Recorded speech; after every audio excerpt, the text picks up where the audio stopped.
دوستان عرض سلام و ادب.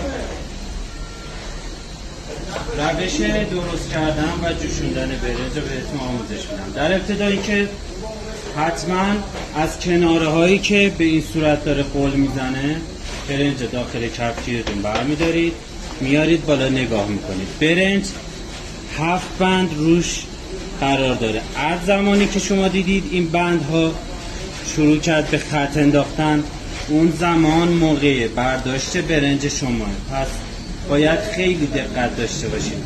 نکته بعد این که حتما برنجتون رو اگر خواستید که نشکنه با آب نمک قبلش خیس کنید. ببینید داخل کفگیر این بندا اگر توی دوربین پیدا باشه بندا شروع میکنه به باز شدن. زمانی که این بندها رو شما مشاهده کردید این زمان موقع برداشت برنج شما.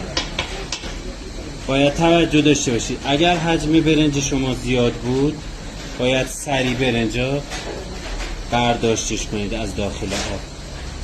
پس به بندای روی برنج دقت کنید.